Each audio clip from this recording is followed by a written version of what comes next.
Appreciation Week, which is a chance to highlight educators and really recognize them for a job well done. Yeah, they are amazing. They're really unsung heroes, and even so much more important this past year during the pandemic. One Bronx elementary school teacher unleashed his creativity during COVID, and this is what he came up with. Hello, and welcome to STEM Stories with Mr. Ewing. Today, we're going to talk about a really cool area on Earth, and it's called the Great Barrier Reef. And the big problem is it's dying. So, we're going to start talking about the Earth's water. And did you know that 70% of the Earth is covered with water? The crazy How part cool about is that, that right? is only 5% It's not like any science of class the that water. I've ever attended. Nope. So let's get to the man of the hour, Jamie Ewing from PS277 and Mott Haven section. Hey there, good morning. Hello. Hey, give us a shout.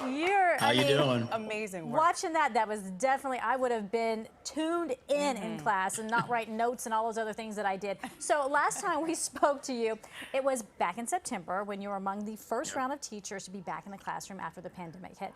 What's it like now? Are most of your students back in class? We're about a third of our students are back. So 2/3 of our students are still in the remote setting. So like tools like the Prezi that I was using, still super important in what we're doing in the building. But we're doing amazing things and we're still doing amazing work, even with our small group of students. But using technology has actually kept us all connected. It's been an amazing year. And Jamie, your use of technology has been amazing. Walk us through how you put that lesson plan together, because you have like moving graphics, Yeah. video, everything going on. One of the things, the tool that I use is Prezi Video, and one of the reasons I really love it is it really mimics what I do in the classroom. It really allows me to still be part of the presentation, but then it also, it engages the students in a way like if they're there. But if a student's going to miss a lesson, then they're recorded and they can watch it later. So it's really kind of changed what we're able to do in the classroom now. This has been one of the biggest struggles of a year, but I think the things that are coming out of it are some of the most amazing. So have you noticed an improvement in class participation, maybe even grades, since you started creating these visual lessons?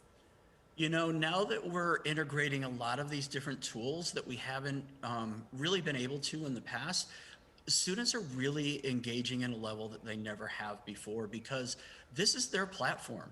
Our Right. students, our scholars grew up in social media, grew up with devices, and we need to make sure that that's how we're engaging them in and outside the classroom. So we saw the video when we first got into our interview with you, breaking down the Great Barrier Reef. I'm curious, what is your favorite project you've done so far using these really creative videos?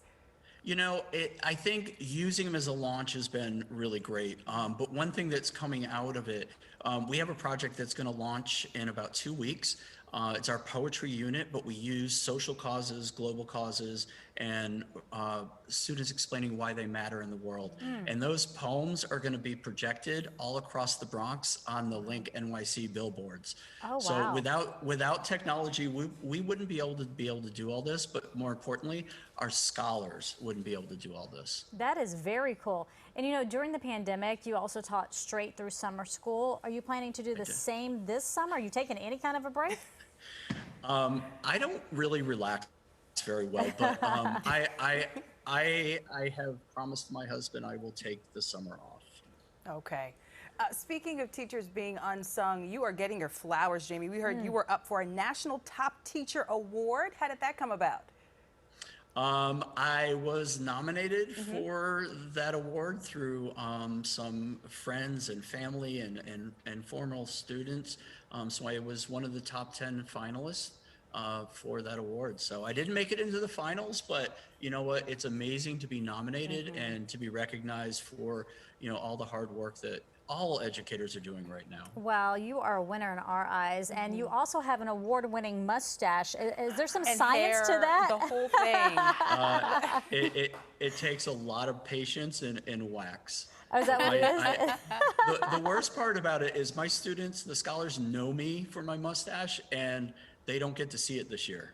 And they're always asking if it's still there. And I'm like, yeah, it's still there. How long have you had that?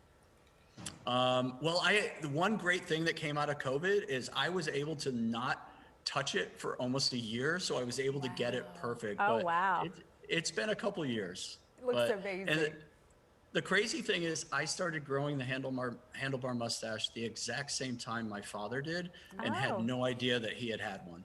So maybe by this time next year you can wrap it around your ear. No, it'll get trimmed. It's good. Okay, well, it's impressive. Yes. Jamie, before we let you go, I have a quick question because it's been a hot debate this week with the possibility of snow days going away quickly. What is your take on that for kids not having snow days, essentially going on Zoom instead of going to in person? You know, I'm not sure how I really feel about it, but when it happened this past spring or this past winter, it makes sense. We're not losing, those opportunities. But I'm putting my take on it because as a kid, I was out building snowmen, having Right. snowball fights, and this is a generation that doesn't really do that. So are they missing out on something?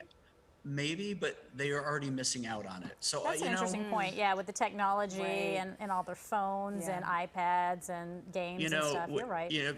If you think about the fact that we don't do cursive anymore, we don't teach it. Right? It's not net. We don't use it anymore. And because we're so attached to it, doesn't mean that they need to be attached to it. I didn't even So know you didn't That is teach cursive true. anymore. Wow. What is The kids going can't on even- in the the- school system these days? If you want to write a secret message, write it in cursive. They can't. No, I'll be able to read it, especially in my handwriting. All right, Jamie, you are so fun to talk to. Thanks so much, Thank you. and congratulations on all the success that you've had. Thank you so much. I truly appreciate it. Yes, doing a Thank great you. job keeping your students engaged and educated during this pandemic. Interesting take. So we're projecting a lot of the things that we covet Right, onto onto our the kids kids. when they couldn't care less.